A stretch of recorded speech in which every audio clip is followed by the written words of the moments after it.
Assalamualaikum warahmatullahi wabarakatuh. Hari ini kita nak cerita tentang pernafasan. Sebab selain daripada pemakanan, minuman dan bahan-bahan yang berzat untuk kita menjaga kesihatan supaya menjadi sihat walafiat, yang paling utama, yang sebenarnya nombor satu ialah oksigen, iaitu udara. Jadi ramai orang kata kita kena ambil daripada mesin lah, kita kena, ya betul, minuman minuman yang banyak oksigen dan sebagainya. Sampaikan kadang-kadang orang ambil ozon, itu semua betul, ya. Saya pun bagi rawatan ozon dan sebagainya. Tetapi kalau saya boleh tunjuk macam mana kita boleh dapat secara mudah, efektif dan boleh kita bawa di mana-mana aja caranya, iaitulah dengan kita sendiri yang belajar untuk bernafas supaya mendapat oksigen yang maksimum. Maklum saja, kalau kita fikir balik-balik, kita tengok badan kita, rupa-rupanya kita ni bernafas hampir dekat 20-26 kali seminit. Ataupun dia punya cycle dia. Contoh, kalau kita tarik nafas, itu dia panggil satu cycle. Tapi takkanlah kita pergi office, kita pergi surau, kita pergi jaga anak kita, pergi supermarket semua, kita jalan macam tu kan. Nanti orang kata apa pula kan. Maka kita kena tahu, setiap kali kita nak buat program ini untuk diri sendiri, kita dengan sedar kita kena buat. Kita tak boleh rasa je macam, oh kita dah buat 20 kali, 26 kali. Kalau tak percaya, sekarang ataupun lepas anda tengok tape ni, ataupun pause dulu, berhenti sekejap, anda ambil jam atau tengok jam di dinding 1 minit. 1 minit kita nafas biasa dulu. Ya, macam kita ni tengah dengar audio ni atau video ni, kita tengok jam, kita tengok kita punya pernafasan, kita boleh rasakan perut kita naik atau turun. Itu dia panggil satu. Tarik, bila lepas baru dikira complete satu. Tarik lagi sekali, lepas. Kalau kita duduk biasa tengok TV, baca buku sebagainya tu, cuba tengok waktu rehat hari, terutama sekali tak bekerja, rehat, tidak ada stres, berapa cycle per second. Jadi saya dah kata tadi, ramai daripada kita antara paling rendah pun 18 ataupun 16. Itu kira dah bagus. Tapi ramai kita yang kerja di Kuala Lumpur, di bandar-bandar besar, buat bisnes, kadang-kadang tengah kalau bergaduh dengan orang tu memang sampai 30-40 cycle. Apa tu orang panggil kitaran 1 minit, betul?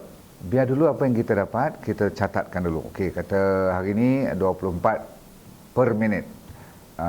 Kita belajar teknik ni nanti, kita akan jadi mungkin 20. Lepas tu kita belajar lagi, kita amalkan dia. Begini caranya. Baik. Anda semua bernafas macam mana? Soalan cepumas ni, bernafas macam mana? Orang tak pernah fikir pun bernafas macam mana, betul tak? You dan saya bernafaslah, betul tak? Asalkan kita masih lagi sihat, boleh berjalan, boleh makan, minum, jaga anak, okey, beres. Rupa-rupanya kalau kita nak tahu, kita selalu orang putih panggil shallow breathing. Kita tak habis tarik tu. Bila kita tengok paru-paru kita, kalau kita ambil x-ray lah ataupun tengok gambar betul-betul masuknya udara tu, dia sampai patutnya kat sini, tapi dia sampai kat sini, dia naik balik. Tarik lagi. Kan? Kalau kita tengah marah, dia macam dia. Tapi kalau kita belajar, kalau ilmu-ilmu orang yang pergi bertapa, yang pergi belajar silat, betul-betul yang main olahraga, yang pandai nak belajar pernafasan, orang yang pergi belajar yoga, tai chi, semua tu, dia bila masuk je dia punya udara tu sampai ke bawah ni, ke diaphragm ni, baru dia lepas. Okey, jadi macam mana? Kita sekarang belajar macam ni. Anda letak tangan di atas perut. Semua letak? Dah letak belum? Okey, letak atas perut. Lepas tu bernafaslah macam anda biasa. Jangan fikir apa-apa, bernafas macam biasa. Ready, go. Tak usah blow pun, tak usah rembus pun. Buat macam biasa, tarik, lepas. Bila anda tarik lepas, tak berapa nak berasa, tarik dalam sikit lagi. Tarik lagi. Lepas. Bila anda tarik tadi tu, perut tu, bila anda letak atas pusat tangan ni letak atas pusat ni, dia rasa macam mana? Dia naik ke dia turun? Saya ulang soalan. Bila tarik, dia naik ke dia turun? Cuba lagi sekali. Ready, tarik. Saya rasa ramai yang tarik tadi rasa-rasa macam masuk sikit kan. Macam tertekan ke dalam sikit, betul? Ramai pula tu. Semua mengaku kata bila saya tarik nafas tadi dia macam masuk ke dalam. Tapi sebenarnya itu salah. Kalau nak ambil oksigen yang maksimum untuk tujuan kesihatan, untuk tujuan nak bagi baik penyakit, bahkan untuk orang kanser pun wajib belajar nombor satu pernafasan dulu. Selain daripada dapat ubat, IV dan sebagainya. So, yang sepatutnya macam mana? Kalau anda tengok baby anda kat rumah masa dia tidur, umur setahun ni, umur baru boleh nak berjalan, ataupun 5-6 bulan pun tak apa. Tengok dia masa di sisi masa dia tidur tu, tengok kat perut dia. Kadang-kadang dia terbuka baju pun tak apa. Dan mata dia masa tu tengah kiri kanan. Orang panggil rapid eye movement, REM sleep. Itu masa dia tidur tu mata macam setengah buka atau nampak-nampak je mata dia jalan. Itu jangan ganggu dia. Dia tengah tidur, tengah dream, tengah bagus tu. Tapi perut dia, kalau you tengok dia bila macam tarik nafas, dia mesti naik. Tarik. Jadi dia natural. Dia dilahirkan fitrahnya, patutnya bila tarik nafas melalui hidung, dia masuk ke dalam paru-paru, perut dia naik sedikit. Jadi kenapa kita tak jadi macam tu bila kita umur dah 5-16, umur 5-60 lagilah tak peduli langsung, betul tak? Rupa-rupanya kita shallow breathing all the time. Pernafasan yang singkat, yang cetek, tak sampai dalam pun. Sebab apa? Bila kita tarik nafas, perut kita masuk ke dalam. Tengok. Tarik nafas. Dia macam tertolak ke dalam. Jadi tak masuk akal kalau kita fikirkan adik kecil, anak-anak kecil tadi tu dah ajar kita. Bila diaphragm ni nak dimasukkan udara lebih, dia patut turun ke naik? Cuba jawab. Turun ke naik? Ni diaphragm. Ni paru-paru, kiri kanan. Ni diaphragm. Cuba fikirkan. Bila nak masukkan udara lebih, turun ke naik? Turun lah. Bila dia turun, baru ruang ni lebih besar, boleh masuk udara banyak. Betul kan? Nah, kalau yang ni nak turun, diaphragm nak turun, dia punya perut kena tolak ke depan ke tolak ke dalam? Pandai pula tu. Tolak ke depan. Okey? Baik. Jadi, asas untuk kita mendapat pernafasan yang sempurna dan oksigen yang maksima, haruslah bila kita tarik nafas, diaphragm tu turun, ruang paru-paru tu membesar dan perut ni dibawa ke depan. Walaupun kita ada dewasa ni agak pelik sikit, maklumlah kan, kita duk biasa cara masuk ke dalam. Apa salahnya you cuba daripada sekarang? Baik, anda semua ikut saya. Baik, jadi letak tangan di atas perut, atas lebih kurang kat pusat ni. Bila saya kata tarik nafas, bawa perut ni ke depan. Ready, go, tarik. Nampak ni perut ni. Lepas. Cuba lagi sekali tarik. Ikut tangan ni ke depan. Tolak. Kalau tak pasti tak apa, pegang ni, letak tangan ni kat atas ni, ikut je tangan. Bila tarik, tangan ke depan. Bila lepas, kok mulut. Kok mulut akak, abang, jangan kok tempat-tempat lain, okey? Faham tu, okey. Masuk kok hidung, okey? Jangan masuk kok mulut pula. Nanti tak sempurna juga nanti. Baik. Semua dah faham? Saya kata apa lagi sekali, tarik nafas, perut ke depan dan maksimum. Tahan sekejap, tolak. Kita mula dengan 4 saat, 4 saat, 4 saat. Tengok ya, 4 tarik, 4 tahan dan 4 lepas. Cuba 4 saat dulu. Ready, go. 2, 3, 4. Tahan. 2, 3, 4. Lepas. Tekan macam kita tekan perut tu. Baik, semua kena belajar lebih kurang sampai 7. Buat asas ni 7 cukup dulu. Pasal apa? Kalau kita tarik 7, kita tahan 7, kita lepas 7, siapa boleh buat ni, dia dah kira satu cycle. Tengok ikut. Kalau siapa boleh ikut, dah 6, katakan 7 saat, tahan. Kalau dah biru muka, lepas dulu, tak apa. Tak payah sampai 7. 6, 7. Lepas.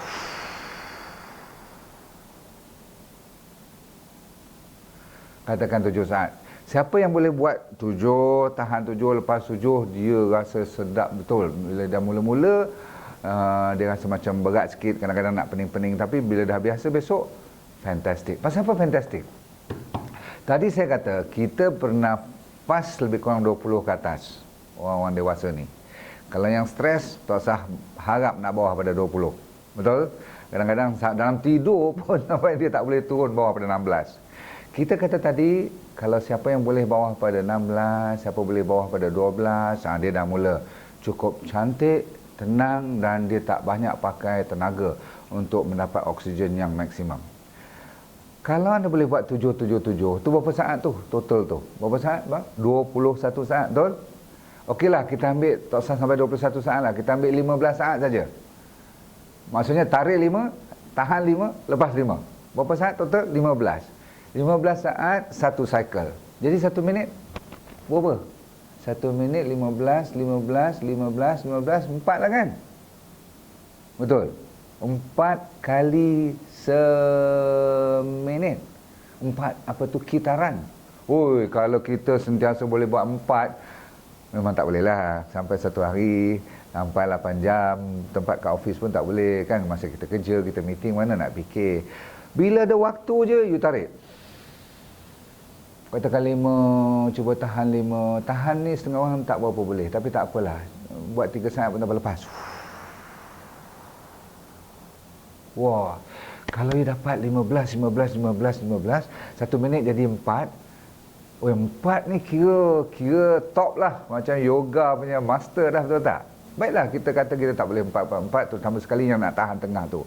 Buat ataupun 5, 5, 5, buat 5, 2, 5. Ataupun 5, tarik, tahan sikit, lepas tu 5, tak apa. Dah 10 saat, betul tak? Baik, kalau 10 saat, 1 minit berapa? 1 minit 10, 10, 10, 10, jadi 6, 6, 6, betul tak? 3, 6 kali seminit. Oh, kalau dapat 6 kali seminit, 10 saat. 10 saat, satu cycle. 10 saat, satu cycle. 10 saat, satu cycle. Okey, setengah minit, betul? Lagi 10 saat, 10 saat, 10 saat, jadi 3. Jadi semua sekali berapa? 6 lah.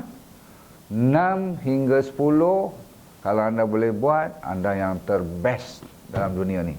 Dan untuk diri kita, kita maintain lah untuk biasa-biasa pun. Dalam keadaan kita tengok TV ke, berehat ke, santai ke, pergi cuti ke apa.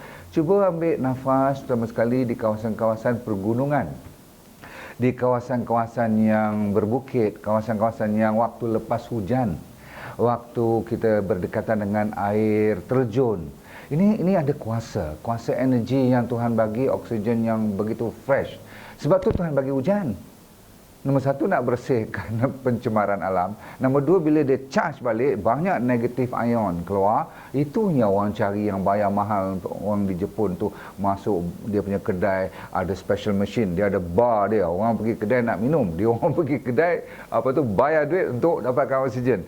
Kita tak payah pergi, bang. Akak sekalian, kita cuma buat macam ni je, sambil duduk relax.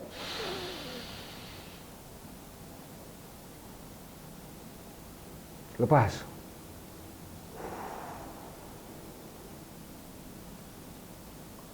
Tu hampir 15 saat. Buat lagi. Masa kita bawa kereta, jangan pula tak tutup mata masa bawa kereta, betul tak? Masa traffic light, betul tak? Kadang-kadang dia marah, apa nak aku tak lepas tadi kuning, aku nak kejar, dah stres pula. Orang pula horn kat belakang. Jangan, masa itulah. Saya kata berapa kali? Kalau boleh 10 hingga 12 kali maksimum untuk mendapat pernafasan yang terbaik. Masa mana you boleh pakai lagi? 1, nak dapat oksigen untuk menahan daripada kanser merebak. Itu yang paling utama. Nombor 2, penyakit-penyakit simple seperti migraine, penyakit-penyakit kulit, penyakit-penyakit yang banyak menggunakan asid. Maksudnya body kita umpamanya kena jerawat, penyakit seperti sakit-sakit belakang dan simple-simple tu, flu dan sebagainya. Pakai pernafasan ni je dengan cukup air, dengan minuman air jus, air kelapa, yang tu kita cerita kemudian. Baik, anda sekalian, kita tutup cerita. Pernafasan ini boleh digunakan juga masa anda stres. Ya. Tujuan saya tadi ialah untuk mendapat oksigen yang maksimum untuk kita meningkatkan imun dan melawan banyak jenis penyakit yang mula-mula kita rasa tak serius, tapi bertahun-tahun kita pernafasan tak cukup, oksigen tak cukup. Yang itulah sebenarnya makanan bakteria, makanan kanser, makanan orang-orang stres. Jadi tuan-tuan sekalian, saya mengharapkan anda dapat manfaat. Ingat, nombor satu, kalau lupa apa pun, ialah udara. Dan udara itu boleh diambil dengan kita menjadi mesin kita sendiri. Ya, saya dah ajar. Terima kasih banyak. Cuma satu saya lupa tadi. Jangan gunakan pernafasan ni masa nak marah orang. Ataupun nak pukul anak. Ataupun nak cekik orang. Sebab bila you bernafas macam ni, bila you nak cekik atau nak pukul orang, siap. Terutama sekali kalau nak pukul anak ke, nak hempas fail ke apa kat office, tolong jangan buat pernafasan ni. Sebab bila you tarik, you tahan, you lepas, boleh pecah meja ni. Betul? Pantang satu lagi, kalau tak salah saya ada pengalaman kawan saya lupa nak beritahu dulu. Dia ni pergi buang, ni air besar dah buang dah, pagi tadi cantik dah. Tapi semalam dia orang lupa, dia pergi dengan family pergi makan rojak. Makan benda-benda campur lah, dengan gaduh-gaduh lah, dengan asam pedas lah, cantik lah, betul tak? Sate lagi, ya weekend. So hari ni hari Senin pergi kerja. Bila dia datang balik masa bawa kereta, ni tengah jalan kat highway ke, anda tolong jangan pakai pernafasan ni untuk nak menahan you punya apa tu, nak buang apa tu, cirit lah kan, nak senak dan sebagainya. Sebab apa? Bila you tarik nafas, you nak buat perangai macam ni dalam kereta you, saya takut you kena tukar kereta. Sebab apa? Bila kita punya ruang najis ni, bila you relax, dia lagi cepat keluar. So jangan nak main pernafasan ni masa you nak senak dan sebagainya. Okey? Assalamualaikum warahmatullahi wabarakatuh. Terima kasih.